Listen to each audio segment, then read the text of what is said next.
നമസ്കാരം. ശബ്ദം ക്ലിയർ ആണോ എന്നുള്ളത് ഒന്ന് കമന്റ് ചെയ്യണേ. ശബ്ദം ക്ലിയർ ആണെങ്കിൽ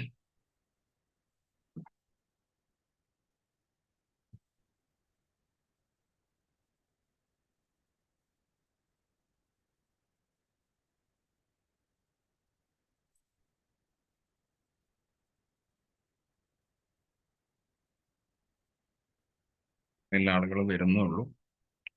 ഓക്കെ,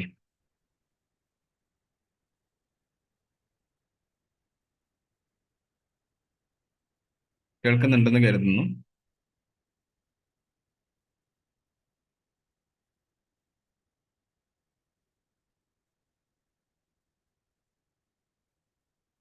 ഓക്കെ, ഇന്ന് നമ്മൾ ഡിസ്കസ് ചെയ്യുന്നത് റെസ്റ്റോറന്റ് ബിസിനസ്സിൽ നമ്മൾ നേരിട്ടുകൊണ്ടിരിക്കുന്ന ഒരു പ്രോബ്ലം ആണ്. നമുക്ക് ഏഹ്, ഒന്ന് കസ്റ്റമർ ഇല്ല, അല്ലെങ്കിൽ നമുക്ക് വിൽപ്പന നടത്തിയിട്ട് ലാഭം കിട്ടുന്നില്ല എന്നുള്ള പ്രശ്നങ്ങളൊക്കെ നമ്മൾ നേരിട്ടുകൊണ്ടിരിക്കുന്ന പ്രശ്നങ്ങളാണ്. ഇപ്പൊ എൻ്റെ ഓരോ വീഡിയോകളിലൂടെയും ഞാൻ നിങ്ങളുമായിട്ട് ഷെയർ ചെയ്യാൻ തയ്യാറാകാറുള്ളത് നമ്മുടെ റെസ്റ്റോറന്റ് ബിസിനസ്സുകളുടെ നമ്മൾ നേരിടുന്ന പ്രോബ്ലംസുകൾ എങ്ങനെയൊക്കെയാണ് അതിന് സൊല്യൂഷൻ കൊണ്ടുവരേണ്ടത്, എന്ത് കാരണം കൊണ്ടാണ് നമുക്ക് അത്തരത്തിലുള്ള പ്രോബ്ലംസുകൾ ഉണ്ടാകുന്നത് എന്നുള്ളതാണ് ഞാൻ പ്രധാനമായിട്ടും എൻ്റെ വീഡിയോകളിലൂടെ ഞാൻ നിങ്ങളുമായിട്ട് ഷെയർ ചെയ്യാറുള്ളത്. ഒരു പ്രധാന പ്രോബ്ലം, നമ്മുടെ ആരംഭിക്കുന്ന റെസ്റ്റോറൻറ്റുകളിൽ ഭൂരിഭാഗം റെസ്റ്റോറൻറ്റുകളും ഒരു വർഷം പിന്നിടാൻ വേണ്ടിയിട്ട് സ്ട്രഗിൾ ചെയ്യുക, ആദ്യത്തെ വർഷം തന്നെ പിന്നിടാൻ വേണ്ടിയിട്ട് സ്ട്രഗിൾ ചെയ്യുന്ന അവസ്ഥയിലേക്കാണ് പോകാറുള്ളത്.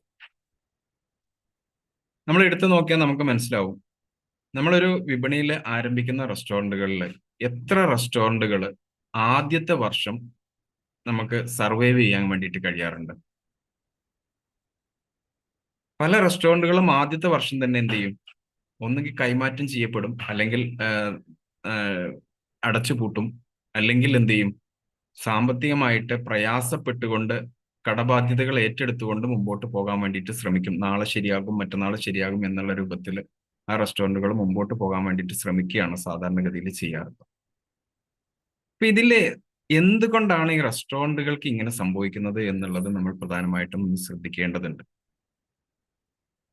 അങ്ങനെ നമ്മൾ അതിനെ വിലയിരുത്തുന്ന സമയത്ത് നമുക്ക് മനസ്സിലാക്കാൻ കഴിയുന്നത്, ഈ റെസ്റ്റോറന്റ് ആരംഭിക്കുമ്പോൾ നമ്മൾ എടുക്കുന്ന പല തീരുമാനങ്ങളും തെറ്റായി പോകുന്നത് കൊണ്ടാണ് ഇങ്ങനെ സംഭവിക്കുന്നത്.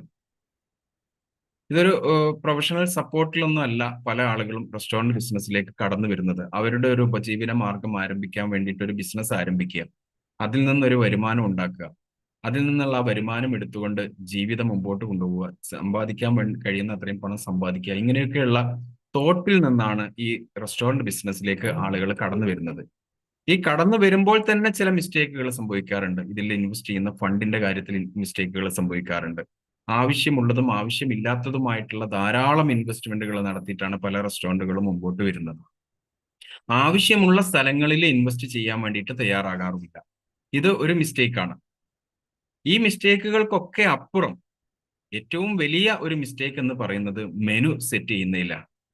കാരണം നമ്മളുടെ ഉപഭോക്താക്കളെ, നമുക്ക് കസ്റ്റമർ ആയിട്ട് വരാൻ സാധ്യതയുള്ള ഉപഭോക്താക്കളെ നമ്മൾ എത്രത്തോളം സാറ്റിസ്ഫൈ ചെയ്തിട്ടാണ് നമ്മുടെ ബിസിനസ്സിലേക്ക് നമ്മൾ കൊണ്ടുപോകുന്നത് എന്നുള്ളത് ഒരു വളരെ പ്രധാനപ്പെട്ട കാര്യമാണ്. കാരണം അവർക്ക് കുറെ പ്രിഫറൻസുകൾ ഉണ്ട്. അവർ നമ്മളുടെ ബിസിനസ്സിലേക്ക് കടന്നു വരുമ്പോൾ അന്ന് വിപണിയിൽ നിലനിൽക്കുന്ന ബിസിനസ്സുകളിൽ നിന്ന് വ്യത്യസ്തമായിട്ട് നമ്മളുടെ ബിസിനസ്സിലേക്ക് അവർ തിരഞ്ഞെടുക്കണമെങ്കിൽ അവർക്ക് ചില പ്രിഫറൻസുകൾ ഉണ്ട്. ഈ പ്രിഫറൻസുകളെ നമ്മൾ എന്ത് ചെയ്തിട്ടുണ്ട്, ഫുൾഫിൽ ചെയ്യപ്പെട്ടിട്ടുണ്ടോ, നമ്മൾ പരിഹരിക്കപ്പെട്ടിട്ടാണോ നമ്മൾ നമ്മുടെ റെസ്റ്റോറന്റ് ആരംഭിച്ചത് എന്നുള്ളത് ഒരു ചോദ്യമാണ്. അപ്പൊ ഇന്ന് നിങ്ങൾ ഒരു റെസ്റ്റോറന്റ് ഉടമയാണെങ്കിൽ നിങ്ങൾ ആദ്യം വിലയിരുത്തേണ്ടത്, നിങ്ങൾ നിങ്ങളുടെ റെസ്റ്റോറന്റ് ആരംഭിച്ച സമയത്ത് നിങ്ങൾ നിങ്ങളുടെ കസ്റ്റമറെ എങ്ങനെയാണ്, അവർക്ക് വേണ്ടിയിട്ടുള്ള പ്രിഫറൻസുകളെ നിങ്ങളുടെ റെസ്റ്റോറന്റിലേക്ക് നിങ്ങൾ ഉൾപ്പെടുത്തിയത്, അവരുടെ പ്രിഫറൻസുകൾക്ക് വേണ്ടി എന്ത് പരിഹാരമാണ് നിങ്ങൾ കൊടുത്തത്, അതിന് അനുകൂലമായിട്ടുള്ള എന്ത് സാഹചര്യങ്ങളാണ് നമ്മുടെ റെസ്റ്റോറന്റിലേക്ക് നമ്മൾ കൊണ്ടുവന്നത്. ഈ കാര്യങ്ങളെ നിങ്ങൾ കൃത്യമായിട്ടൊന്ന് വിലയിരുത്തി നോക്കുക. അതിൽ ഏറ്റവും പ്രധാനപ്പെട്ടത് നിങ്ങളുടെ മെനു ആണ്. നിങ്ങളുടെ മെനു എന്തൊക്കെ കാര്യങ്ങളെ സ്വാധീനിക്കുന്നുണ്ട് എന്നുള്ളത് നിങ്ങൾ ഒന്ന് വിലയിരുത്തി നോക്കുക. എന്തൊക്കെ കാര്യങ്ങളെ സ്വാധീനിക്കുന്നുണ്ട്? നിങ്ങളുടെ ചെലവുകളെ അത് സ്വാധീനിക്കുന്നുണ്ട്, ഇല്ലേ? നിങ്ങളുടെ ലാഭത്തെ അത് സ്വാധീനിക്കുന്നുണ്ട്. നിങ്ങളുടെ ഉൽപാദനക്ഷമതയെ അത് സ്വാധീനിക്കുന്നുണ്ട്. നിങ്ങളുടെ വിപണിയിൽ നിങ്ങൾ ഒരു ബ്രാൻഡ് ആകുന്നതിന് നിങ്ങളുടെ മെനു നിങ്ങളെ സ്വാധീനിക്കുന്നുണ്ട്. ഇങ്ങനെ നിരവധി കാര്യങ്ങളെ നിങ്ങളുടെ മെനു നിങ്ങളുടെ ബിസിനസ്സിന് സ്വാധീനിക്കപ്പെടുന്നുണ്ട്. അപ്പം വളരെ ലാഘവത്തോടെയാണ് പല ആളുകളും മെനു സെറ്റ് ചെയ്യുന്നത്. എങ്ങനെയാണ് മെനു സെറ്റ് ചെയ്യാറുള്ളത്? ഇവിടെയാണ് ഞാൻ ഇന്നത്തെ ടോപ്പിക്കായിട്ട് ഞാൻ എടുത്തിരിക്കുന്ന ആ ഒരു കണ്ടന്റിന്റെ പ്രാധാന്യം നിങ്ങളുടെ മുമ്പിലേക്ക് വരുന്നത്. കോപ്പി അടിച്ചുകൊണ്ടുള്ള മെനുകൾ നിങ്ങളുടെ ബിസിനസ്സിന് നിലനിർത്തുമോ എന്നുള്ളതാണ് എൻ്റെ ചോദ്യം. ഇന്ന് വിപണിയിലെ പഠനങ്ങൾ അനുസരിച്ച് 92% കേരളത്തിലെ റെസ്റ്റോറന്റുകളിൽ 92% റെസ്റ്റോറന്റുകളും കോപ്പി അടിച്ച മെനുകൾ ഉപയോഗിച്ചുകൊണ്ടാണ് അവരുടെ ദൈനംദിന വിൽപ്പന നടത്താൻ വേണ്ടിയിട്ട് ശ്രമിച്ചുകൊണ്ടിരിക്കുന്നത്.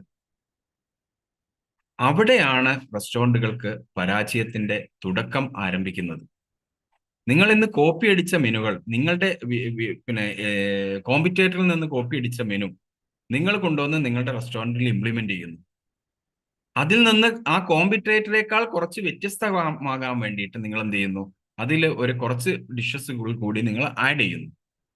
ഇതാണ് സാധാരണഗതിയിൽ ഒരു റെസ്റ്റോറന്റിൽ സംഭവിക്കാറുള്ളത്.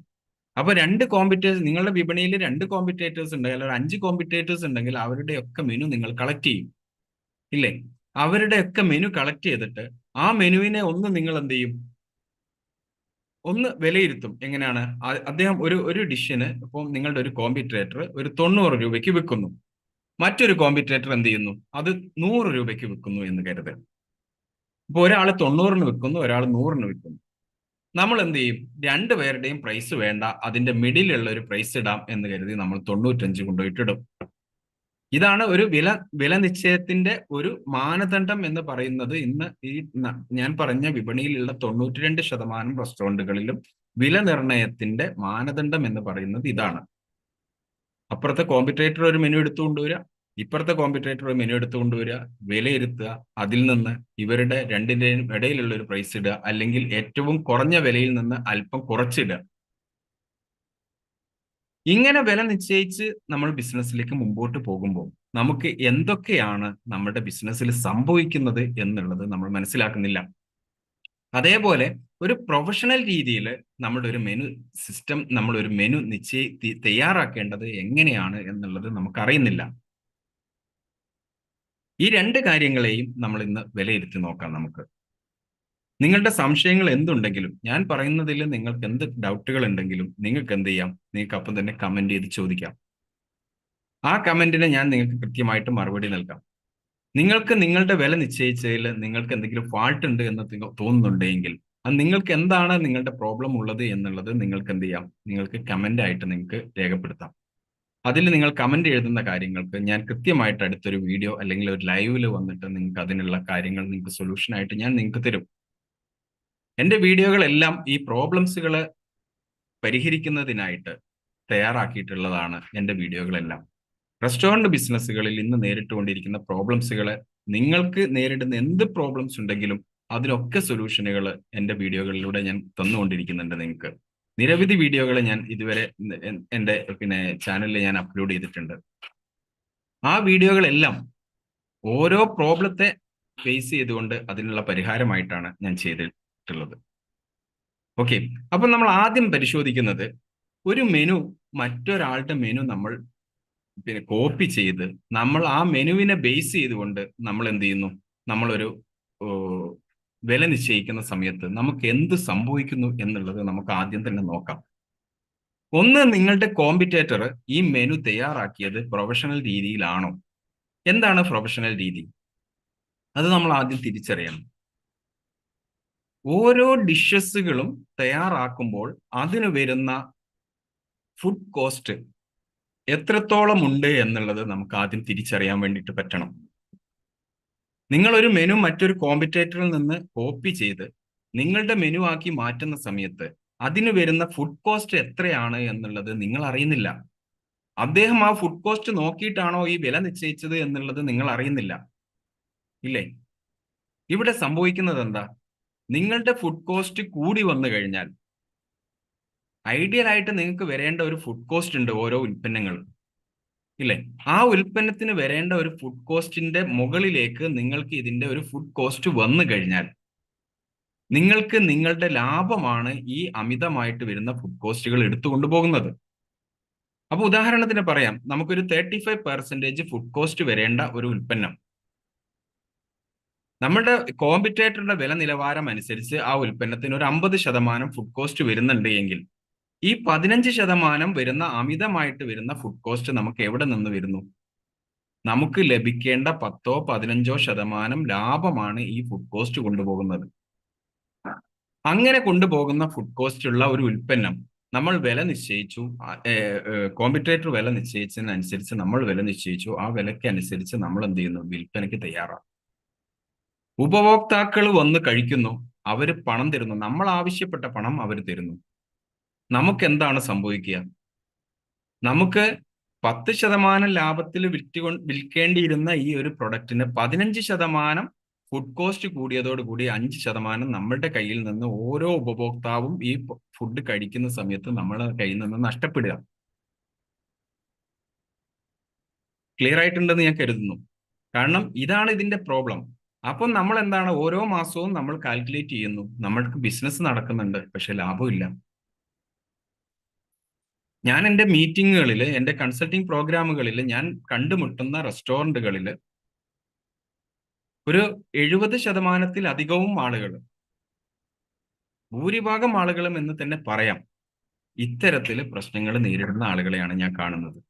അവരുടെ ഈ മെനു തയ്യാറാക്കിയ രീതികളും അവരുടെ മറ്റുള്ള ചെലവുകളെയും നമ്മൾ വിലയിരുത്തി നോക്കിയപ്പോൾ അവരാരും പ്രൊഫഷണൽ രീതിയിൽ വില നിർണ്ണയിക്കപ്പെടുകയോ മെനു തയ്യാറാക്കപ്പെടുകയോ ചെയ്തിട്ടില്ല എന്നുള്ളതാണ് യാഥാർത്ഥ്യം. ഈ യാഥാർത്ഥ്യം നമ്മൾ അറിഞ്ഞ് മുമ്പോട്ട് പോകുമ്പോൾ അതിനനുസരിച്ചുള്ള സൊല്യൂഷനുകൾ നമ്മൾ കൊണ്ടുവരുമ്പോൾ മാത്രമേ നമുക്ക് ലാഭം കിട്ടുള്ളൂ.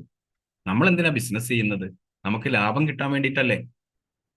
ലാഭം കിട്ടുന്നില്ലെങ്കിൽ ഇത് ബിസിനസ് അല്ല, ഇതൊരു ചാരിറ്റിയോ ഒരു സേവനമോ ഒക്കെ ആയിട്ട് നമുക്ക് മാറ്റി വെക്കേണ്ടി വരും. അപ്പൊ നമ്മുടെ ജീവിതത്തിനും നമ്മുടെ ബിസിനസിന്റെ നടത്തിപ്പിനും വേണ്ടിയിട്ടുള്ള പണം നമ്മൾ പുറത്തുനിന്ന് കൊണ്ടുവരേണ്ടി വരും. ഇതാണ് പല റെസ്റ്റോറന്റുകളും ചെയ്തുകൊണ്ടിരിക്കുന്നത്. അവർ ഓരോ മാസവും അവരുടെ കയ്യിൽ നിന്ന് പണം കൂടുതലായിട്ട് ഇതിലേക്ക് ചേർത്തുകൊണ്ടിരിക്കുക. ഞാൻ കഴിഞ്ഞ ദിവസം ഒരു റെസ്റ്റോറന്റ് ഉടമയായിട്ട് ഞാൻ മീറ്റിംഗിൽ ഇരുന്ന സമയത്ത് അദ്ദേഹം എന്നോട് പറയുന്നത്, ഒരു ദിവസം അദ്ദേഹം 20,000 രൂപ അദ്ദേഹത്തിന്റെ ബിസിനസ്സിലേക്ക് കൊണ്ടുവരുന്നു എന്നുള്ളതാണ്. ഒരു ദിവസം നിങ്ങളൊന്ന് ആലോചിച്ച് നോക്കൂ. എന്താണ് അതിനൊക്കെ സൊല്യൂഷൻ, എന്താണ് ഇതിന്റെ പ്രോബ്ലം എന്നുള്ളത് പോലും അവർക്ക് കണ്ടെത്താൻ കഴിയുന്നില്ല. അങ്ങനെ ഞങ്ങൾ ഇരുന്ന് ഒരു 1 അവർ ഇരുന്നു, ഞങ്ങൾ അത് കാൽക്കുലേഷൻസ് കംപ്ലീറ്റ് പൂർത്തിയാക്കിയ സമയത്ത് അപ്പോഴാണ് അദ്ദേഹം ആ ഒരു പ്രോബ്ലത്തെ ഐഡന്റിഫൈ ചെയ്യുന്നത്. കാരണം അദ്ദേഹത്തിന് ടോട്ടൽ റവന്യൂ വരുന്നത് ഒരു ദിവസം 60,000 രൂപയാണ്. ടോട്ടൽ റവന്യൂ വരുന്നത് ഒരു ദിവസം 60,000 രൂപയുടെ സെയിലാണ് അദ്ദേഹത്തിന് നടക്കുന്നത്. അതിനെ എന്ത് സംഭവിക്കുന്നു? 49,000-ൽ പരം എമൗണ്ട്, എനിക്ക് തോന്നുന്നു 49,800 മറ്റോ ആണ് നമ്മൾ കാൽക്കുലേറ്റ് ചെയ്ത് വന്നത്. അപ്രോക്സിമേറ്റ് ഒരു 50,000 രൂപയോളം എന്ത് സംഭവിക്കുന്നു? അദ്ദേഹത്തിന് ഫുഡ് കോസ്റ്റ് മാത്രമായിട്ട് വരുന്നു എന്നുള്ളതാണ്.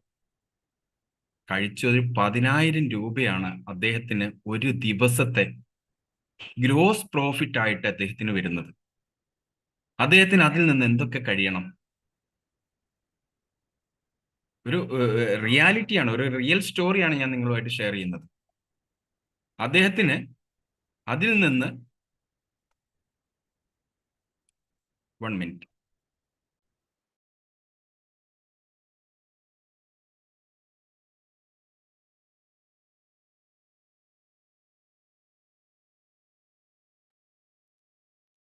ഞാനൊരു സോറി, ഒരു ചെറിയ ഡിസ്റ്റർബൻസ് ഒന്നാണ്. ഞാൻ നിങ്ങളുമായിട്ട് ഷെയർ ചെയ്യുന്നത് ഒരു റിയൽ സ്റ്റോറിയാണ്. എന്താണ് ഈ റിയൽ സ്റ്റോറി? ഇത് ഓരോ ആളുകളും, ഓരോ റെസ്റ്റോറന്റ് ഉടമകൾക്കും പാഠമാവേണ്ട കഥയാണിത്. ഞാൻ നിരവധി ആളുകളെ കാണുന്നു. ഓരോ ദിവസവും ഞാൻ ഓൺലൈൻ മീറ്റിംഗ് ആയിട്ടും ഫോണിനായിട്ടും സംസാരിക്കുന്ന, വാട്സപ്പ് വഴി എന്നെ കമ്മ്യൂണിക്കേറ്റ് ചെയ്യുന്ന ആളുകൾ, നിരവധി ആളുകളുമായിട്ട് എനിക്ക് സംസാരിക്കാനുള്ള അവസരം ഓരോ ദിവസവും കിട്ടുന്നുണ്ട്. ഇവരിൽ ഞാൻ ടോട്ടൽ ഒരു അനലൈസിസിലേക്ക് പോയ സമയത്ത് ഏകദേശം 95% ആളുകളും ഇന്ന് ക്രൈസിസ് നേരിടുന്നത് ലാഭമില്ല എന്നുള്ള കാര്യത്തിലാണ്. വേറുള്ള പ്രോബ്ലംസ് ഒക്കെ അവർക്ക് പരിഹരിക്കാൻ കഴിയുന്നുണ്ട്. സ്റ്റാഫിന്റെ പ്രോബ്ലം ഉണ്ടെങ്കിൽ അവർ പരിഹരിക്കപ്പെടുന്നുണ്ട്. മറ്റുള്ള പിന്നെ പ്രോബ്ലംസുകളൊക്കെ അവർ പരിഹരിക്കപ്പെടുന്നുണ്ട്. പക്ഷേ അവർ ലാഭമില്ല എന്നുള്ള കാര്യത്തിലേക്കാണ് അവർ അവസാനം എത്തിച്ചേരുന്നത്. ഈ ഒരു പ്രോബ്ലത്തെ അവർക്ക് പരിഹരിക്കാൻ കഴിയാത്ത അവസ്ഥയിലേക്കാണ് അവർ അവസാനം എത്തിച്ചേരുന്നത്.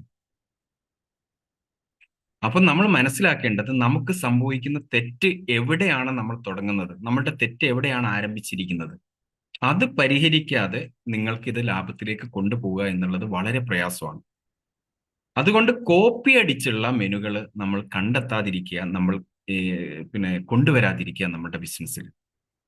കോപ്പി അടിക്കുന്നതിന് പകരം നിങ്ങൾക്ക് നിങ്ങളുടെ കോമ്പറ്റേറ്റർ നിങ്ങൾക്ക് അനലൈസ് ചെയ്യാം, ഇല്ലേ? നിങ്ങൾക്ക് നിങ്ങളുടെ കോമ്പറ്റേറ്റർ അനലൈസ് ചെയ്യാം. അവരെത്ര വിലക്ക് വിൽക്കുന്നു, ഇല്ലേ? അവരെത്ര വിലക്കാണ് നിങ്ങളുടെ ഈ പ്രൊഡക്റ്റുകൾ വിൽക്കുന്നത്, നിങ്ങൾക്ക് അനലൈസ് ചെയ്യാം.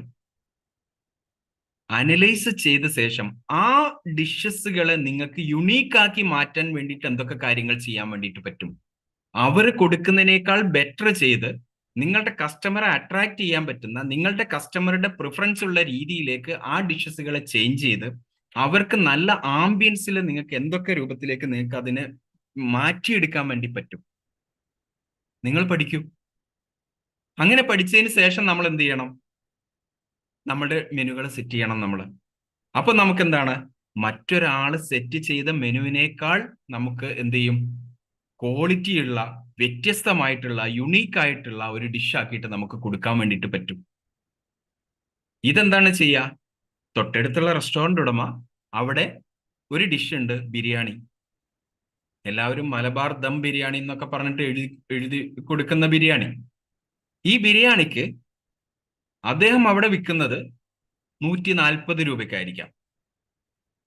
തൊട്ടടുത്തുള്ള റെസ്റ്റോറന്റ് ഉടമ വിൽക്കുന്നത് ചിലപ്പോൾ 130 രൂപയ്ക്കായിരിക്കാം. ഇതാണ് ഇന്ന് മാർക്കറ്റിൽ സംഭവിച്ചുകൊണ്ടിരിക്കുന്നത്. ഈ 140 എത്താനുള്ള ഒരു സ്റ്റോറി ഉണ്ടാവും ചിലപ്പോൾ. ബിഫോർ ഈ ഒരു പറയുന്ന കോമ്പറ്റേറ്റർക്ക് ഒരു കഥ ഉണ്ടാവും. അദ്ദേഹം 180 വിറ്റിരുന്ന ബിരിയാണി ആയിരിക്കാം പിന്നീട് അത് 140 മാറിയത്. അതിന്റെ പിന്നിൽ ഒരു കഥ അദ്ദേഹത്തിന് പറയാനുണ്ടാവും. എന്താണ്? അദ്ദേഹം 180 ബിരിയാണി വിറ്റ് നല്ലോണം ബിസിനസ് മുമ്പോട്ട് പോയിക്കൊണ്ടിരുന്ന സമയത്ത് തൊട്ടടുത്തൊരു കോമ്പറ്റേറ്റർ വന്നു. അദ്ദേഹം ഇദ്ദേഹത്തിന്റെ മെനു ഒന്നുകൂടി കോപ്പി ചെയ്തു. എന്ത് ചെയ്തു? ബിരിയാണിയുടെ വില 170 അതിനുശേഷം മറ്റൊരു റെസ്റ്റോറന്റ് വന്നു. അവർ ഈ മെനുകളെല്ലാം ഒപ്റ്റിമൈസ് ചെയ്തു. അവരെന്ത് ചെയ്തു? അത് 160 കൊണ്ടുവന്നു. ഈ കോമ്പറ്റീഷൻ നിലനിർത്താൻ വേണ്ടി ഇദ്ദേഹം 180 എന്താക്കി? 150 കൊണ്ടുവന്നു. അവസാനം അത് 140 ഇതായിരിക്കും അതിന്റെ പുറകിലുള്ള ഒരു സ്റ്റോറി എന്ന് പറയുന്നത്. ഈ ഒരു ബിരിയാണി 180 വിട്ടിരുന്ന ബിരിയാണി 140 വിൽക്കേണ്ട ഒരു സാഹചര്യം ആ വിപണിയിൽ വന്നു എന്ന് പറയുന്നത് ഈ പറയുന്ന രൂപത്തിലുള്ള കോമ്പറ്റീഷൻ നിലനിർത്തിക്കൊണ്ട് മുമ്പോട്ട് പോകുന്ന വിപണിയിലാണ് ഈ ഒരു പ്രോബ്ലം നിൽക്കുന്നത്. ഈ കോമ്പറ്റീഷനെ മറികടക്കേണ്ടത് വിലയെ അടിസ്ഥാനപ്പെടുത്തിയിട്ടല്ല എന്നുള്ളത് തിരിച്ചറിയാൻ നമ്മളിൽ നിന്ന് പല റെസ്റ്റോറന്റ് ഉടമകളും തയ്യാറാകുന്നില്ല.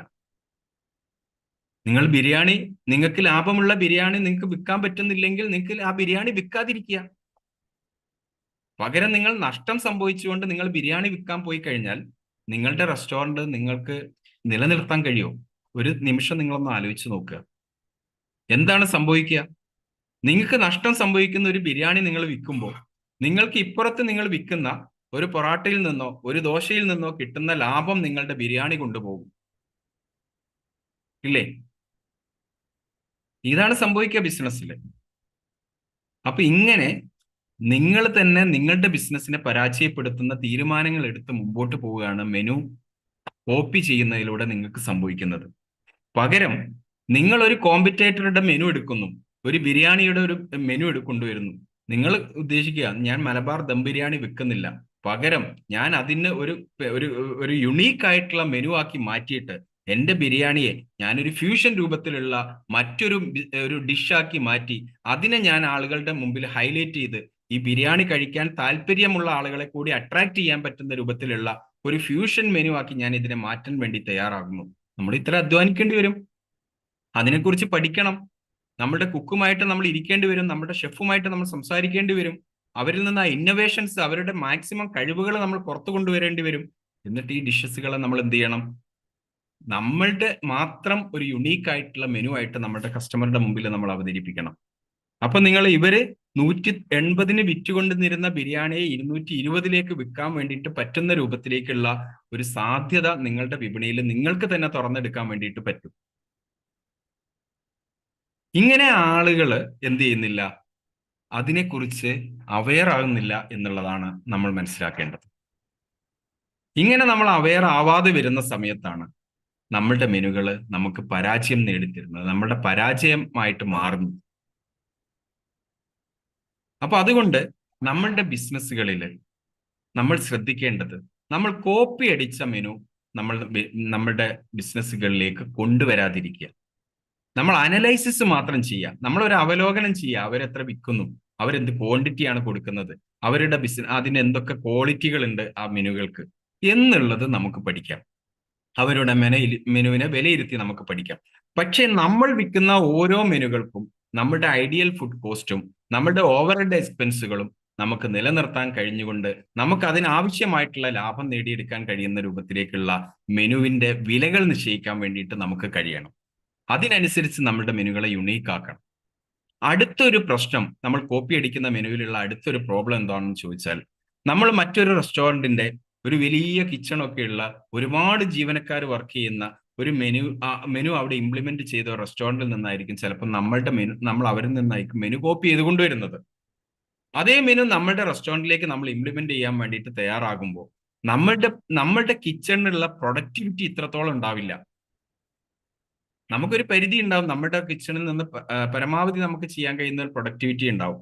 ഇങ്ങനെ വരുന്ന സമയത്ത് കസ്റ്റമർ ഈ മെനു നോക്കി ഒരുപാട് ഉൽപ്പന്നങ്ങൾ നമ്മളോട് ഓർഡർ ചെയ്യും. ഓർഡർ ചെയ്ത് കഴിഞ്ഞാൽ നമുക്ക് എന്ത് ചെയ്യാൻ പറ്റില്ല, നമ്മൾ പറഞ്ഞ 10 മിനിറ്റോ 15 മിനിറ്റോ ഉള്ളിൽ നമുക്ക് ഈ സർവീസ് കൊടുക്കാൻ വേണ്ടിയിട്ട് കഴിയാതെ വരും. അരമണിക്കൂറും 1 മണിക്കൂറും സമയം എടുത്തിട്ടാണ് നമ്മൾ കസ്റ്റമറുടെ മുമ്പിലേക്ക് ഫുഡ് എത്തുക. അവിടെ തന്നെ കസ്റ്റമർ അൺസാറ്റിസ്ഫൈഡ് ആവും, പ്രശ്നക്കാരാവും. അവിടെ പിന്നെ ടോട്ടലി നമ്മുടെ മറ്റുള്ള കസ്റ്റമർ പോലും അറിയുന്ന രൂപത്തിലുള്ള വാഗ്വാദങ്ങളും തർക്കങ്ങളും പ്രശ്നങ്ങളുമായിട്ട് മാറും. ഇത് നമ്മുടെ ബിസിനസ്സിനെ സാരമായിട്ട് ബാധിക്കും. ഒരു മെനു കൊണ്ടാണ് ഇത് സംഭവിക്കുന്നത് എന്നുള്ളത് നമ്മൾ തിരിച്ചറിയണം. അപ്പൊ നമ്മളുടെ റെസ്റ്റോറൻറ്റിൽ നിന്ന് നമുക്ക് മാക്സിമം ഫാസ്റ്റ് ആയിട്ട് കസ്റ്റമർക്ക് സർവീസ് കൊടുക്കാൻ കഴിയുന്ന രൂപത്തിലുള്ള ഒരു ഷോർട്ട് ടേൺ മെനുകൾ നമുക്ക് സെറ്റ് ചെയ്തെടുക്കാൻ വേണ്ടിയിട്ട് കഴിയണം. അതിൽ നിന്ന് മാക്സിമം പ്രോഫിറ്റ് ഉണ്ടാക്കാൻ കഴിയുന്ന രൂപത്തിലുള്ള ഡിഷസുകൾ അതിൽ കൊണ്ടുവരിക. കസ്റ്റമറുടെ പ്രിഫറൻസുകളെ നമ്മൾ എന്ത് ചെയ്യാം, നമ്മൾ തിരിച്ചറിയുക. നമ്മുടെ ടാർഗറ്റ് ഓഡിയൻസ് ആരാണ് എന്നുള്ളത് നമുക്ക് കൃത്യമായിട്ട് ബോധ്യം വേണം. സാധാരണഗതിയിൽ ഇപ്പം കാണുന്ന ഒരു പ്രവണത എന്താണെന്ന് ചോദിച്ചാൽ, റെസ്റ്റോറന്റ് ആരംഭിക്കുമ്പോൾ ഇവിടെ പൊസിഷനിങ് ഒന്നുമില്ല, ആർക്കും കയറാം, ആർക്കും വന്ന് കഴിക്കാം എന്നുള്ള രൂപത്തിലുള്ള ഒരു ഓപ്പൺ സിസ്റ്റത്തിലൂടെയാണ് പല ആളുകളും റെസ്റ്റോറന്റുകളെ കാണുന്നത്. പുതിയതായിട്ട് ഇൻവെസ്റ്റ് ചെയ്ത് വരുന്ന ആളുകളിൽ കാണുന്ന ഒരു മിസ്റ്റേക്ക് ആണത്. അങ്ങനെ ഒരു രീതിയിലേക്ക് നമ്മുടെ റെസ്റ്റോറന്റുകൾ മാറാൻ പാടില്ല. അങ്ങനെ മാറിക്കഴിഞ്ഞാലുള്ള പ്രോബ്ലം എന്താണെന്ന് ചോദിച്ചാൽ, നിങ്ങളുടെ ടാർഗറ്റ് ഓഡിയൻസ് ആരാണെന്നും അവരുടെ പ്രിഫറൻസുകൾ എന്താണെന്നുള്ളതും നിങ്ങൾ തിരിച്ചറിയാതെ പോകും. നിങ്ങൾ എന്താ ചെയ്യുക, ഒരു വലിയ ലോകത്തിലേക്ക് നിങ്ങളുടെ റെസ്റ്റോറന്റിനെ തുറന്നു വെക്കുക. അപ്പം വരുന്ന കസ്റ്റമർ ആരായിരിക്കും? അവരുടെ പ്രിഫറൻസുകൾക്ക് അനുസരിച്ചുള്ള റെസ്റ്റോറന്റുകളെ തിരഞ്ഞെടുത്തിട്ട് അതിൽ നിന്ന് ഒഴിവായി വരുന്ന ആളുകളെ നിങ്ങളുടെ റെസ്റ്റോറന്റിലേക്ക് എത്തുള്ളൂ, അല്ലേ? അല്ലാതെ നിങ്ങൾക്ക് എല്ലാ ടാർഗറ്റ് ഓഡിയൻസിനെയും നിങ്ങളുടെ ഒരൊറ്റ റെസ്റ്റോറന്റിലേക്ക് ഫോക്കസ് ചെയ്യുക എന്നുള്ളത് ഒരു ബിസിനസ്സിൽ സാധ്യമല്ല ഒരിക്കലും. അവിടെ നിങ്ങൾ സ്പെൻഡിങ് പവർ നോക്കണം. കാരണം നിങ്ങളുടെ റെസ്റ്റോറന്റിൽ നിങ്ങൾ പിന്നെ എത്ര വില നിലവാരത്തിലാണ് നിങ്ങളുടെ ഫുഡുകൾ നിങ്ങൾ വിൽക്കാൻ വെച്ചിരിക്കുന്നത് എന്നുള്ളതിനനുസരിച്ച് അവർക്ക് അവരുടെ വരുമാനത്തെ മോണിറ്റർ ചെയ്തിട്ടാണ് ആ സ്പെൻഡിങ് പവർ ഉണ്ടാവുക. ഇപ്പൊ ഉദ്ദേശം ഒരു ഡിന്നറിന് നിങ്ങൾ ഒരു 499 രൂപ അല്ലെ ഒരു 699 രൂപയൊക്കെ നിങ്ങൾ പ്രൈസ് ചെയ്യുന്ന ഒരു ഡിന്നറിന് ഒരു മാസം 15,000 രൂപ സാലറി ഉള്ള ഒരാളെ സംബന്ധിച്ചിടത്തോളം അയാൾക്ക് അത് അഫോർഡബിൾ ആയിരിക്കില്ല. ഒരു മിനിമം ഒരു 50,000 എബോ പിന്നെ വരുമാനം വരുന്ന ഒരു വ്യക്തിനെ സംബന്ധിച്ചിടത്തോളം എന്ത് ചെയ്യുള്ളൂ, ഒരു ഡിന്നറിന് ഒരു 499 അല്ലെ ഒരു 699 സ്പെൻഡ് ചെയ്യാൻ വേണ്ടിയിട്ട് തയ്യാറാകുള്ളൂ. അപ്പൊ നമ്മൾ അവിടെ ടാർഗറ്റിംഗ് മിസ്റ്റേക്ക് വന്നു കഴിഞ്ഞാലോ, നമ്മൾ പ്രതീക്ഷിക്കുക എല്ലാവരും കയറിക്കോട്ടെ, എൻ്റെ ഇവിടെയുള്ള പിന്നെ സാധാരണക്കാരനും പിന്നെ എല്ലാവർക്കും കയറാൻ പറ്റുന്ന റെസ്റ്റോറൻ്റ് ആണെന്ന് നമ്മൾ സ്റ്റാർട്ട് ചെയ്യാം. അവർക്ക് നമ്മുടെ റെസ്റ്റോറൻറ്റ് അഫോർഡ് ചെയ്യാൻ കഴിയുമോ? കഴിയില്ല. അപ്പൊ നമ്മൾ എന്ത് ചെയ്യും? ആളുകൾ വിരൽ കുറയുന്ന സമയത്ത് നമ്മൾ കുറേശ്ശെ കുറേശ്ശെ വില കുറയ്ക്കാൻ തുടങ്ങും. 499 വില ഇട്ടത് നമ്മൾ എന്ത് ചെയ്യും? 100 രൂപ കുറച്ച് 399 ആക്കും. എന്നിട്ടും ആള് വരുന്നില്ല. നമ്മൾ 299 ആക്കും. പിന്നെ ക്വാളിറ്റി കുറയും, സർവീസ് കുറയും, ആളെ കട്ട് ചെയ്യും. ഇതുപോലെ നമ്മുടെ റെസ്റ്റോറന്റ് പ്രതിസന്ധിയിലേക്ക് പോകും.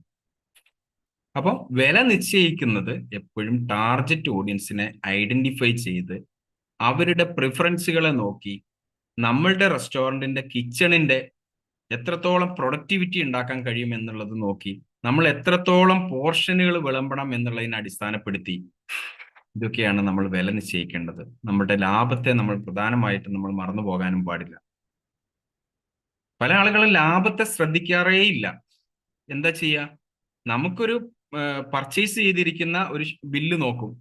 ബില്ല് നോക്കി അതിലൊരു 10, 20, 30 രൂപ ലാഭം ഇട്ടിട്ട് വിൽക്കുക എന്നുള്ളതാണ്. അപ്പം ഒരുപാട് വിൽപ്പന നടത്താലോ, കുറച്ച് വില കുറയ്ക്കുമ്പോൾ ഒരുപാട് ആളുകൾ കയറുമല്ലോ, അപ്പൊ നമുക്ക് ഒരുപാട് വിൽപ്പന നടത്താമല്ലോ എന്നാണ് പല ആളുകളും തെറ്റിദ്ധരിച്ചത്. നിങ്ങളെപ്പോലെ തന്നെയാണ് നിങ്ങളുടെ വിപണിയിലുള്ള ആളുകളും ചിന്തിക്കുന്നത്. അവിടെ എന്താണ് സംഭവിക്കുക? ഈ വില കുറച്ചുള്ള മത്സരം വിപണിയിൽ വളരെയധികം കൂടി വന്നുകൊണ്ടിരിക്കുക. കഴിഞ്ഞ കാലങ്ങളിലൊന്നും കാണാത്ത അത്രയും കൂടുതലാണ് ഇപ്പം വില കുറച്ചുള്ള മത്സരം വരുന്നത്. എന്തുകൊണ്ടാ? നമുക്ക് വേറെ യാതൊരു യുണീക്ക്നെസ്സും നമ്മുടെ റെസ്റ്റോറന്റിനെ കുറിച്ച് നമ്മുടെ കസ്റ്റമറോട് പറയാനില്ല. നമുക്ക് പറയാനുള്ള ആകെപ്പാടെ യുണീക്ക്നെസ് എന്താ? ഞാൻ 499 രൂപ വില ഇട്ടിരുന്ന സാധനം ഇന്ന് 299 രൂപയ്ക്ക് തരുന്നു. ഇരട്ട കാര്യം പറയാനുള്ളൂ. നമ്മൾ ഇത്തരത്തിൽ ഓഫറുകൾ സാധാരണ കൊടുക്കാറുണ്ട്, ഡിസ്കൗണ്ടുകൾ കൊടുക്കാറുണ്ട്. എന്തിനു വേണ്ടി? അത് നമ്മൾ മനസ്സിലാക്കണം. നമ്മൾ എന്തിനു വേണ്ടിയിട്ടാണ് ഇത്തരത്തിലുള്ള ഡിസ്കൗണ്ടുകൾ കൊടുക്കാറുള്ളത് ബിസിനസ്സുകൾ? അത് നമ്മൾ തിരിച്ചറിയണം. നമ്മുടെ റെസ്റ്റോറന്റിനെ പരിചയപ്പെടാത്ത ഒരു വലിയ സമൂഹം പുറത്ത് നിൽക്കുന്നു എന്ന് കരുതുക.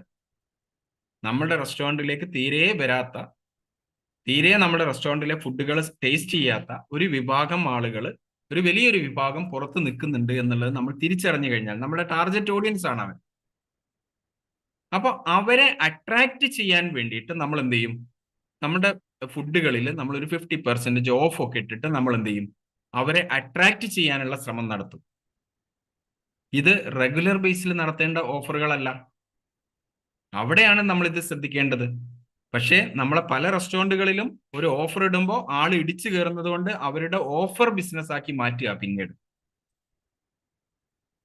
ഈ റെസ്റ്റോറന്റ് ഉടമയെ സംബന്ധിച്ചിടത്തോളം അവരുടെ നിലനിൽപ്പ് എന്ന് പറയുന്നത് വളരെ ചുരുങ്ങിയ കാലത്തേക്ക് മാത്രമേ സാധിക്കുള്ളൂ.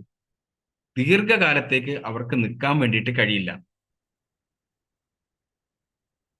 അപ്പൊ ഈ കാര്യങ്ങളൊക്കെ നമ്മൾ വിലയിരുത്തപ്പെടേണ്ടതുണ്ട് ഒരു മെനു നമ്മൾ തയ്യാറാക്കുന്ന സമയത്ത്. കഴിവതും നമ്മുടെ കോമ്പറ്റേറ്ററുടെ മെനു പോയി കോപ്പി അടിച്ച് നമ്മളുടെ മെനു ആക്കി മാറ്റുന്ന സിസ്റ്റം നമ്മൾ അവസാനിപ്പിക്കണം. പകരം നമ്മൾ ചെയ്യേണ്ടത് നമ്മളുടെ ഡിഷസുകൾക്ക് എത്ര ഫുഡ് കോസ്റ്റ് വരുന്നുണ്ട് എന്നുള്ളത് ഓരോ ഡിഷസുകളുടേതും നമ്മൾ കാൽക്കുലേറ്റ് ചെയ്യണം.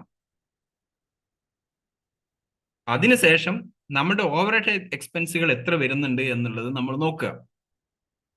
അതിൽ നിന്ന് നമുക്ക് എത്രത്തോളം പ്രോഫിറ്റ് വേണം എന്നുള്ളത് തീരുമാനിച്ച് ആ ഒരു പ്രോഫിറ്റ് മാർജിൻ കൂടി നമ്മൾ ആഡ് ചെയ്തതിന് ശേഷം വേണം നമ്മുടെ വില നിശ്ചയിക്കാൻ. കൂടാതെ നമ്മളുടെ റെസ്റ്റോറന്റിനെ വ്യത്യസ്തമാക്കുന്നത് നമ്മുടെ റെസ്റ്റോറന്റിലുള്ള യുണീക്ക് ആയിട്ടുള്ള ഡിഷസുകളാണ്. നമ്മളൊരു കോമ്പറ്റേറ്ററുടെ മെനു കോപ്പി അടിച്ച് നമ്മുടെ റെസ്റ്റോറന്റിലേക്ക് കൊണ്ടുവന്ന് നമ്മൾ അത് ഇംപ്ലിമെന്റ് ചെയ്യുന്ന സമയത്ത് അതിൽ യുണീക്ക്നെസ് ഇല്ല. അവിടെ മത്സരമാണ് നമ്മൾ എന്ത് ചെയ്യുന്നത്? വെൽക്കം ചെയ്ത് കൊണ്ടുവരുന്നത് നമ്മുടെ റെസ്റ്റോറന്റിലേക്ക്. മത്സരിക്കുക, കോമ്പറ്റീഷൻ ആണ് നമ്മൾ എന്ത് ചെയ്യുന്നത്? നമ്മൾ വെൽക്കം ചെയ്ത് നമ്മുടെ റെസ്റ്റോറന്റിലേക്ക് ഈ മെനുവിലൂടെ നമ്മൾ കൊണ്ടുവരുന്നത്. അവിടെ നിങ്ങൾ എന്ന് മുതൽ ഈ മെനു നിങ്ങൾ ഇംപ്ലിമെന്റ് ചെയ്യുന്നോ അന്ന് മുതൽ നിങ്ങളുടെ റെസ്റ്റോറന്റിൽ നിങ്ങൾ മത്സരം ആരംഭിക്കുക. നിങ്ങളുടെ വിപണിയിൽ നിങ്ങൾ ഒരു മത്സരാർത്ഥിയാകുക. ആര് വിജയിക്കും ആര് പരാജയപ്പെടും എന്ന് പറയാൻ കഴിയാത്ത രൂപത്തിലുള്ള ഒരു മത്സരത്തിലേക്ക് നിങ്ങൾ ഇറങ്ങുക. ആ മത്സരത്തിൽ നിങ്ങളുടെ കയ്യിലുള്ള പണം എത്രത്തോളം തീർന്നുകൊണ്ടിരിക്കുന്നോ അത്രത്തോളം പെട്ടെന്ന് നിങ്ങൾ പരാജയപ്പെട്ടുകൊണ്ടിരിക്കും. കാരണം നിങ്ങളുടെ ബിസിനസ്സിൽ നിങ്ങൾ ഉൽപ്പാദിപ്പിക്കുന്ന ഉൽപ്പന്നത്തിന്റെ വില അറിഞ്ഞ് നിങ്ങൾ അതിന് വില നിശ്ചയിച്ചിട്ടില്ല എന്നുള്ളത് തന്നെയാണ് കാരണം. കാരണം നിങ്ങളെ കോമ്പറ്റേറ്ററും ചിലപ്പോൾ ഇതേ പ്രശ്നം അനുഭവിക്കുന്ന ആളായിരിക്കും. നമ്മൾ അറിയുന്നില്ലല്ലോ, അവരുടെ സാമ്പത്തിക സിറ്റുവേഷൻ നമ്മൾ അറിയുന്നില്ലല്ലോ. അവർ ചിലപ്പം വലിയ കാറിലും വലിയ വീട്ടിലും ഒക്കെ തന്നെ ആയിരിക്കും താമസമൊക്കെ. പക്ഷെ അവരുടെ ഈ റെസ്റ്റോറന്റിൽ നിന്നുള്ള വരുമാനത്തെ കുറിച്ച് നമുക്ക് കൃത്യമായിട്ട് അറിയാൻ കഴിയില്ല. അവരുടെ P&L നമ്മുടെ കയ്യിൽ കിട്ടിയെങ്കിലേ നമുക്കത് അറിയാൻ കഴിയുള്ളൂ. അല്ലേ?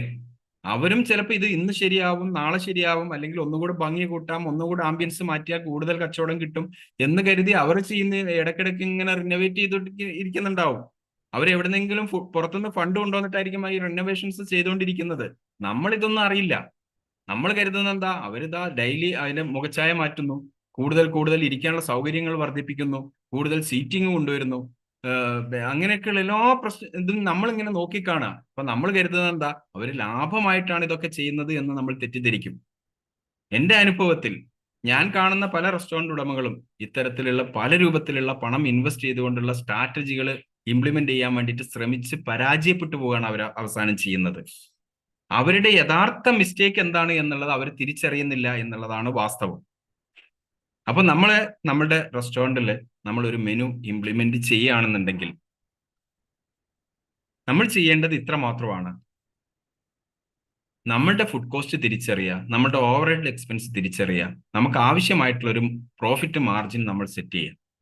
നമ്മുടെ ഉപഭോക്താക്കളെ നമ്മൾ തിരിച്ചറിയണം, ആരാണ് നമ്മുടെ റെസ്റ്റോറൻറ്റിലേക്ക് വരുന്നത് എന്നുള്ളത്, അവർക്ക് എന്തൊക്കെ പ്രിഫറൻസുകളാണ് ഉള്ളത്, വിപണിയിലുള്ളതിൽ നിന്ന് വ്യത്യസ്തമായിട്ട് അവർ എന്തൊക്കെ ആഗ്രഹിക്കുന്നുണ്ട്, അതിനനുസരിച്ചുള്ള ഡിഷസുകളായിരിക്കണം നമ്മൾ സെറ്റ് ചെയ്യേണ്ടത്.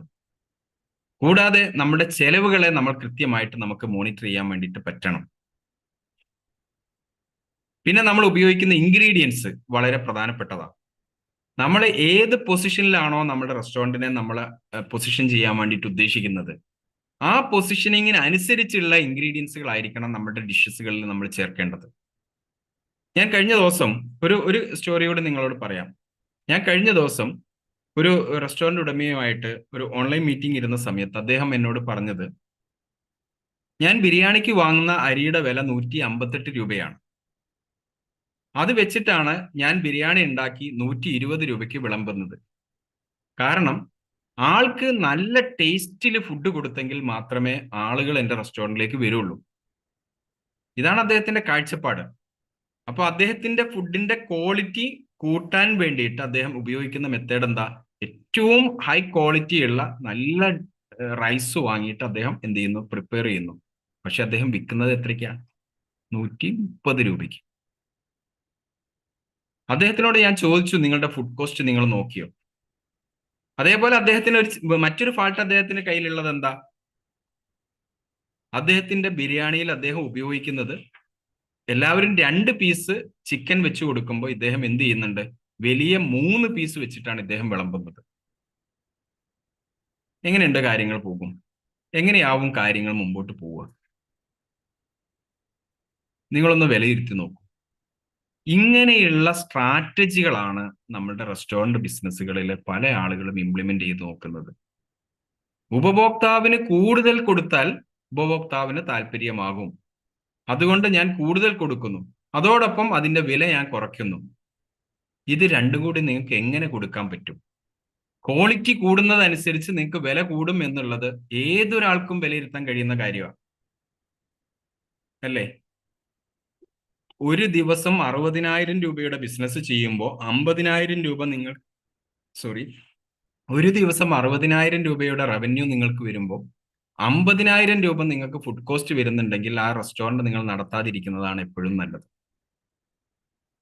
അല്ലേ? അത് ഇന്ന് ശരിയാവും, നാളെ ശരിയാവും എന്ന് പറഞ്ഞ് നിങ്ങൾ നടത്തിക്കൊണ്ടു പോകുന്നതിലും ഭേദം അത് നിങ്ങൾ അവസാനിപ്പിക്കുന്നതും നിങ്ങൾക്ക് മറ്റൊരു സാധ്യതയുള്ള ബിസിനസ്സോ അല്ലെങ്കിൽ ജോലിയോ തിരഞ്ഞെടുക്കുന്നതായിരിക്കും നല്ലത്. നിങ്ങളുടെ കയ്യിലുള്ള പണം നഷ്ടപ്പെട്ടു, ഞാൻ ആരെയും നിരുത്സാഹപ്പെടുത്താൻ പറയല്ല, നിങ്ങളുടെ പണം നഷ്ടപ്പെട്ടുകൊണ്ടേയിരിക്കും. ഒരു ദിവസം 20,000 രൂപ നഷ്ടപ്പെടുന്ന ഒരു ബിസിനസ് ഓണറുമായിട്ടാണ് ഞാൻ കഴിഞ്ഞ ആഴ്ചയിൽ ഇരുന്നത്. ഇതേപോലെയുള്ള പ്രശ്നം തന്നെയാണ് അവിടെ. അപ്പൊ നിങ്ങളുടെ ബിസിനസ്സിൽ നിങ്ങൾക്ക് എന്തൊക്കെ പ്രോബ്ലംസുകൾ നിലനിൽക്കുന്നുണ്ട് എന്നുള്ളത് നിങ്ങൾക്ക് കൃത്യമായിട്ട് ഐഡന്റിഫൈ ചെയ്യാൻ വേണ്ടിയെങ്കിലും പറ്റണം. നിങ്ങളുടെ മെനു എന്തുകൊണ്ട് പരാജയപ്പെടുന്നു, എന്തുകൊണ്ട് കസ്റ്റമർ ഫ്ലോ ഇല്ല, എന്തുകൊണ്ട് വിൽപ്പന നടന്നിട്ടും ലാഭം നേടാൻ കഴിയുന്നില്ല, ഈ കാര്യങ്ങളെ കൃത്യമായിട്ട് വിലയിരുത്താൻ വേണ്ടിയിട്ട് നിങ്ങൾക്ക് കഴിയണം. ഞാൻ എൻ്റെ ഇന്നത്തെ ഈ ടോക്കിലൂടെ നിങ്ങളെ ഇതിനെ ഒന്ന് ബോധവൽക്കരിക്കുക, നിങ്ങൾക്കൊരു ഇൻസൈറ്റ് കിട്ടുക എന്നുള്ളതാണ് ഞാൻ ഉദ്ദേശിച്ചത്. അത് നിങ്ങൾക്ക് കിട്ടിയിട്ടുണ്ട് എന്ന് ഞാൻ വിശ്വസിക്കുന്നു. കൂടുതൽ മറ്റു നല്ല വിശേഷങ്ങളുമായിട്ട് നമുക്ക് അടുത്ത വീഡിയോകളിൽ കാണാം. എല്ലാവർക്കും ഒരിക്കൽ കൂടി നന്ദി അറിയിക്കുന്നു. Thank you.